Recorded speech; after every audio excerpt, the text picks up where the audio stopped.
Olá, sejam todos muito bem-vindos a mais esse dia de leitura aqui deste canal.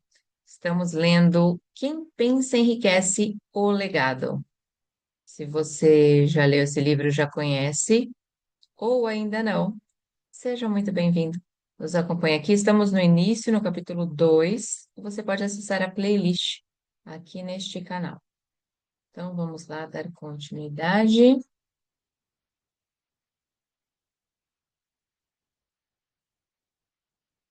Caso você queira acompanhar essa leitura com o livro físico, também é possível encontrar o link na descrição do vídeo. Por que você é o senhor do seu destino? Quando o famoso poeta inglês William Henley escreveu os versos proféticos Sou o senhor do meu destino, sou o capitão da minha alma, ele devia ter nos informado de que o motivo pelo qual somos senhores do nosso destino, capitães de nossa alma, é termos o poder de controlar nossos pensamentos. Ele deveria ter nos contado que é porque, de algum jeito, nosso cérebro fica magnetizado pelos pensamentos dominantes que guardamos na mente. E é como se a mente magnetizada atraísse para nós as forças, as pessoas e as circunstâncias de vida que estão em sincronia com nossos pensamentos dominantes. Ele devia ter nos contado que antes de podermos acumular riqueza em grande abundância, temos que magnetizar a mente com um intenso desejo por riqueza. Temos que, temos que nos tornar conscientes do dinheiro, até o desejo por dinheiro nos levar a criar planos definidos para adquiri-lo. Mas, sendo um poeta, Henley contentou-se em estabelecer uma grande verdade de forma poética, deixando para que o para os que o seguiam a interpretação do significado filosófico de seus versos. Pouco a pouco, a verdade se revelou, até eu saber com certeza que os princípios descritos neste livro contêm o segredo do domínio sobre nosso destino econômico. Princípios que podem mudar seu destino. Agora estamos prontos para examinar o primeiro destes princípios. E enquanto examinamos, peço que você mantenha a mente aberta.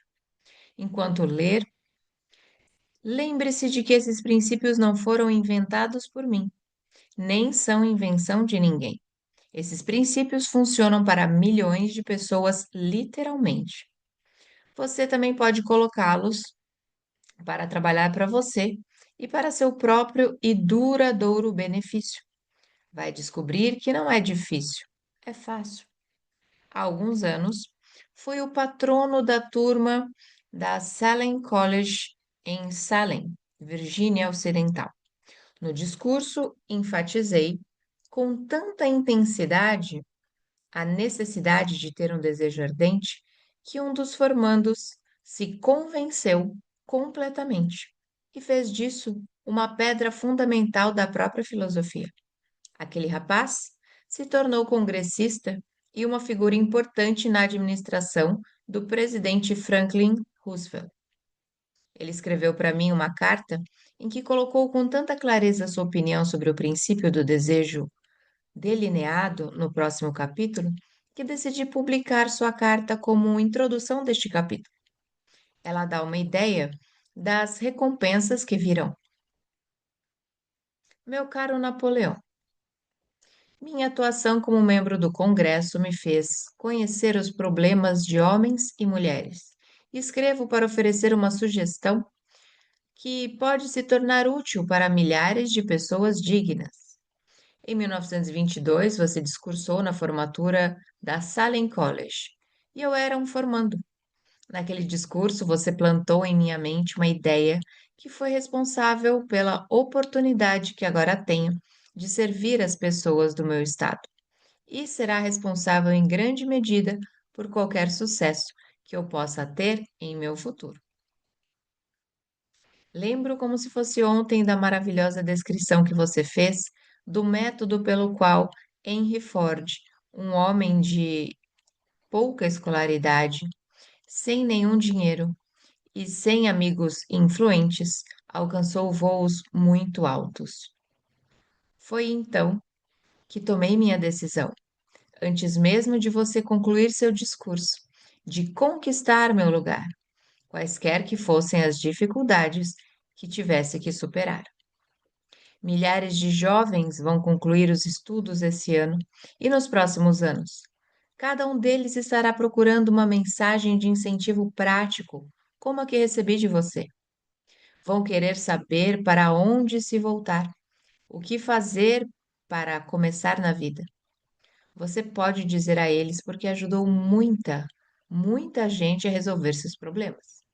Existem hoje milhares de pessoas nos Estados Unidos que gostariam de saber como podem transformar ideias em dinheiro. Poucas que têm que começar do zero. Aliás, pessoas que têm que começar do zero, sem recursos e recuperar suas perdas. Se alguém pode ajudá-las, essa pessoa é você. Se publicar o livro, eu gostaria de ter a primeira cópia que sair da gráfica, autografada por você, com os melhores votos, acredite. Cordialmente, Jennings Randolph. Desde aquela época, em 1922, vi Randolph progredir e se tornar um dos principais executivos de empresa aérea do país, um grande palestrante motivacional e senador dos Estados Unidos pela Virgínia Ocidental. 35 anos depois de ter feito aquele discurso, foi um prazer retornar a Salem College, em 1957, como orador do bacharelado. Na ocasião, recebi um diploma honorário de doutora em literatura da Salem College.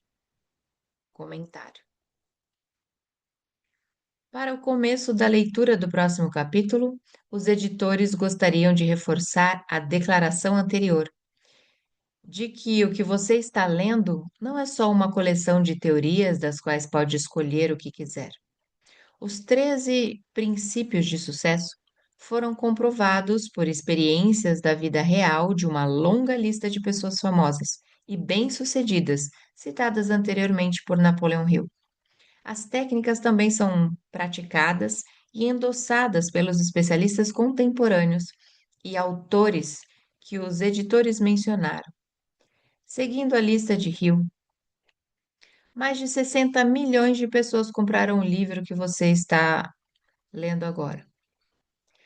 Se este livro teve tanto sucesso, certamente você deve dar a si mesmo a chance de ele trabalhar para você também.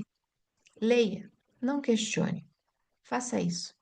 Se não, se achar que sabe mais que Napoleão Hill, se decidir escolher as partes em que vai acreditar, ou que vai seguir e não alcançar o sucesso, você jamais saberá se o fracasso reside neste livro ou em você.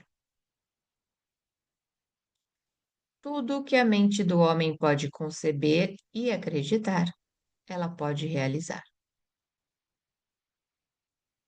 Capítulo 3. Desejo.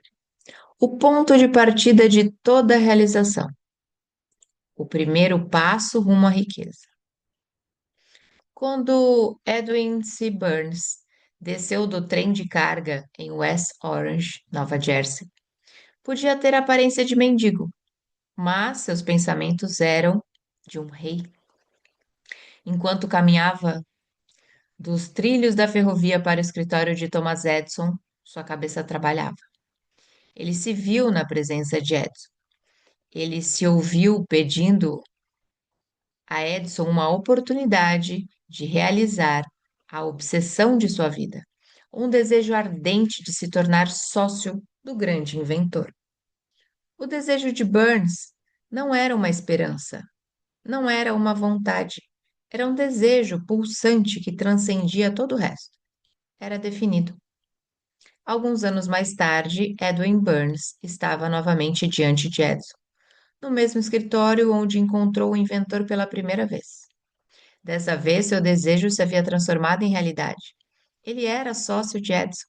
O sonho que dominava sua vida havia se realizado. Burns teve sucesso porque escolheu um objetivo definido, dedicou toda a sua energia, toda a sua força de vontade, todo o seu esforço, colocou tudo o que tinha na realização desse objetivo. 5 anos se passaram antes que a chance que ele procurava aparecesse. Para todo mundo, exceto ele mesmo, Burns parecia ser só mais um dente na engrenagem dos negócios de Edison. Mas na cabeça de Edwin Burns, ele era o sócio de Edison todos os minutos desde o primeiro dia de trabalho. Essa é uma ilustração impressionante do poder de um desejo definido. Burns conquistou seu objetivo porque queria ser sócio de Edison mais do que qualquer outra coisa. Ele criou um plano para alcançar essa meta e queimou todas as pontes atrás dele. Manteve seu desejo até este se tornar a obsessão dominante de sua vida. E finalmente, um fato. Quando foi a West Orange, ele não disse a si mesmo: vou tentar induzir Edson a me dar um emprego qualquer. Ele disse: vou ver Edson e avisá-lo de que cheguei para entrar nos negócios com ele. Ele não disse: vou ficar de olhos abertos para outra oportunidade, caso não consiga o que quero na organização de Edson. Mas ele disse: tem uma coisa neste mundo que estou determinado a ter, e é uma sociedade com Thomas Edison. Vou queimar todas as pontes atrás de mim e apostar todo o meu futuro na capacidade de conseguir o que eu quero. Ele não deixou uma possibilidade de recuar. Era vencer ou perecer.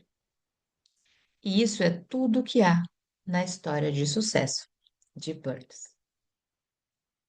Não se permita recuar. Há muito tempo, um grande guerreiro enfrentou uma situação em que teve de tomar uma decisão que garantiu seu sucesso no campo de batalha. Ele estava prestes a mandar seus exércitos contra um inimigo poderoso, cujos homens eram numericamente superiores aos dele.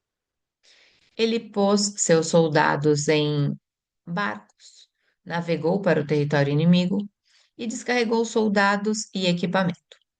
Depois, deu a ordem para queimarem os navios que os haviam transportado. Ao falar com seus homens, antes da primeira batalha, ele disse: estão vendo os barcos se desfazendo em fumaça? Isso significa que não podemos sair destas praias vivos a menos que vençamos. Agora, não temos escolha. Vencemos ou perecemos. Eles venceram. Cada pessoa que vence em qualquer empreitada deve estar disposta a queimar seus navios e fechar todas as vias de recuo. Esse é o único jeito pelo qual se pode ter certeza de manter o estado mental conhecido como desejo ardente de vencer. Ele é essencial para o sucesso.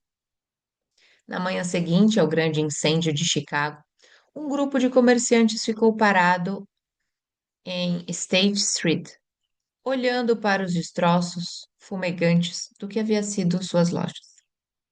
Eles se reuniram para decidir se deviam tentar reconstruir ou se deixavam Chicago e começavam em uma região mais promissora do país.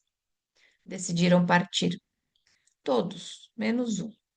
O comerciante que decidiu ficar e reconstruir sua loja apontou um dedo para o que restava dela e disse: cavalheiros, neste mesmo lugar vou construir a maior loja do mundo, independentemente de quantas vezes ela queimar. Isso foi em 1871. A loja foi reconstruída e aí está, e ainda está lá hoje. A loja de departamentos Marshall Fields é um monumento ao poder do estado mental conhecido como desejo ardente. O mais fácil teria sido Marshall Field fazer exatamente o que seus companheiros fizeram. Quando a situação era difícil e o futuro parecia desanimador, eles partiram e foram para onde parecia mais fácil.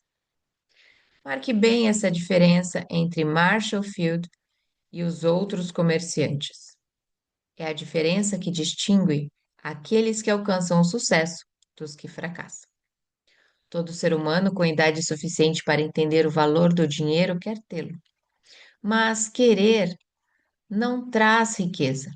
Desejar riqueza com um estado mental que se torna uma obsessão, depois planejar meios definidos para alcançar a riqueza e respaldar esses planos com persistência, uma persistência que não reconhece o fracasso.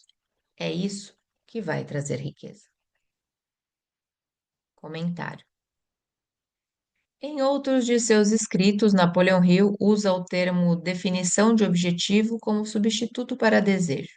A seguinte explicação é adaptada do livro Believe and Achieve, da Fundação Napoleão Hill.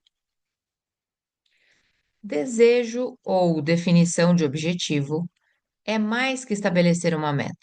Nos termos mais simples, seu desejo é um mapa para alcançar um objetivo geral na carreira. Suas metas representam passos específicos ao longo do caminho.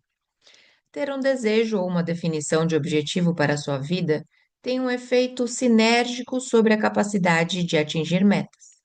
À medida que se torna melhor no que faz, você dedica todos os recursos que tem à realização de seus objetivos. Aliás, à realização de seu objetivo. Fica mais alerta para oportunidades e toma decisões mais depressa. Cada ação executada leva à pergunta: essa meta vai me ajudar a realizar meu desejo? Meu objetivo geral ou não? Seu objetivo vai se tornar sua vida. Vai permear sua mente consciente e subconsciente. 6 maneiras de transformar desejo em ouro. O método pelo qual seu desejo de riqueza pode ser transmutado em seu equivalente financeiro consiste em 6 passos definidos práticos. 1. Registre mentalmente o valor exato que você deseja ter em dinheiro. Não é suficiente dizer apenas quero bastante ou quero muito dinheiro. Defina o valor. Existe uma razão psicológica para essa definição e ela será explicada nos próximos capítulos. 2.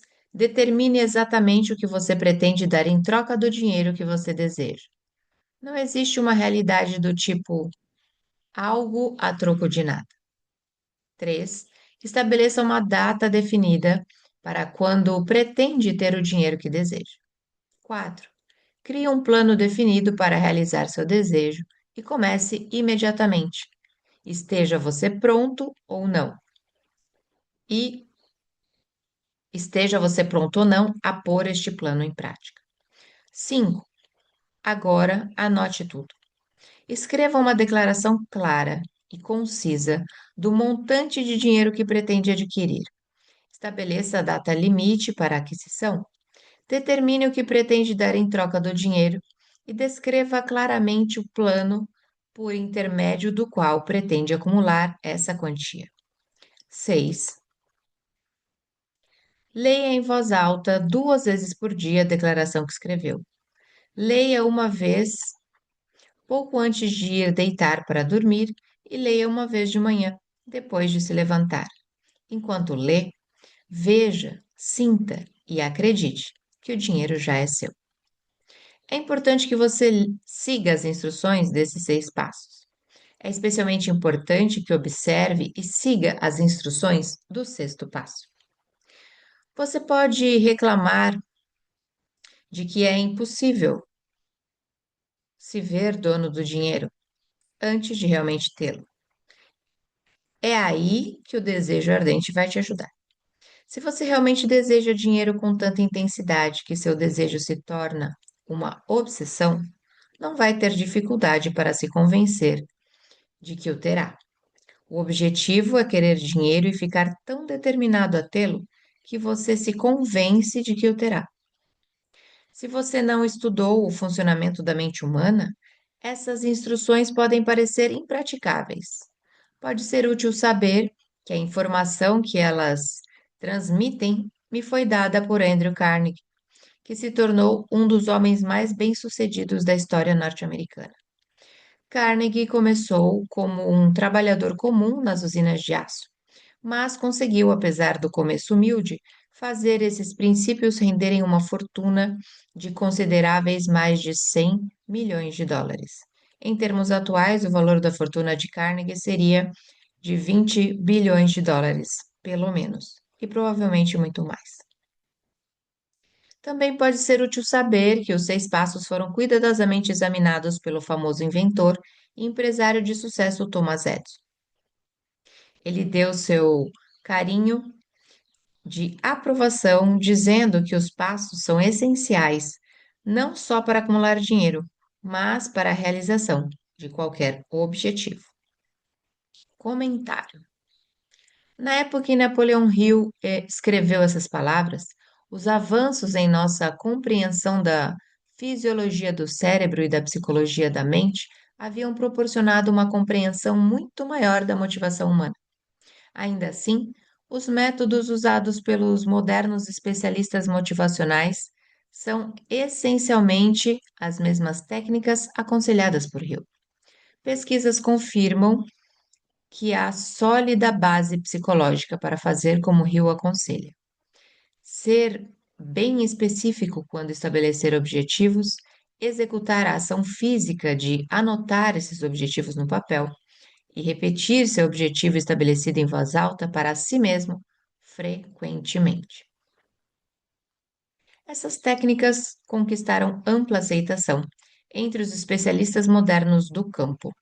O princípio psicológico em ação é semelhante àquele subjacente à autossugestão ou à autohipnose, que serão discutidas mais profundamente no capítulo 5, Autossugestão, e no capítulo 13, A mente subconsciente.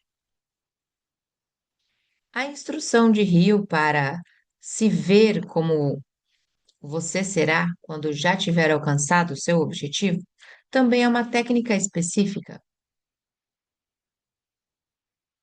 Hoje ela costuma ser ensinada por especialistas em motivação com o nome de visualização criativa. No capítulo 4, sobre fé, e no capítulo 5, sobre autossugestão, Hill explica seu método.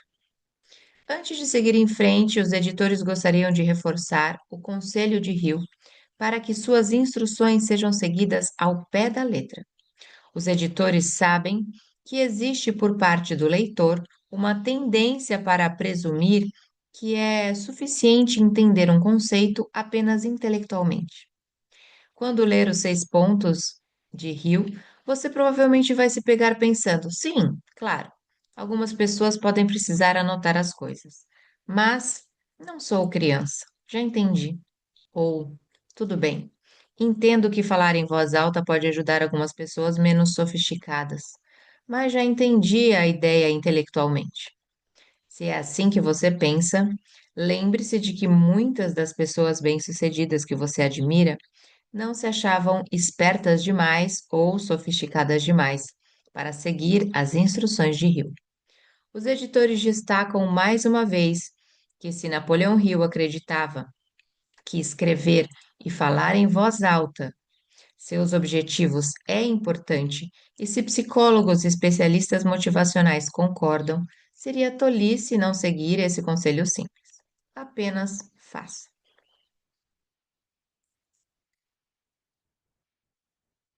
Os passos não pedem trabalho duro, não pedem sacrifício. Colocá-los em prática não requer muita educação formal, mas os 6 passos requerem imaginação suficiente para ver e entender que o acúmulo de dinheiro não pode ser deixado ao acaso ou para a sorte. Você também deve saber desde já que nunca pode ter riqueza em grande quantidade, a menos que consiga criar um desejo intenso por dinheiro e realmente acreditar que o terá. Ficamos por aqui em mais esse dia de leitura. Espero que você esteja gostando, assim como todos que acompanham por aqui. E se hoje é seu primeiro dia, seja bem-vindo, inscreva-se no canal, deixe seu like, compartilhe com alguém também. Está nessa mudança, mudança de mentalidade, mudança de alguns hábitos.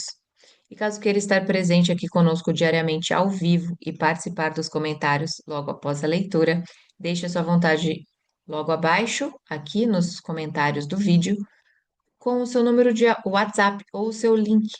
Assim entraremos em contato. Eu sou Vanessa Luz, um beijo no seu coração e nos encontramos por aqui numa próxima leitura.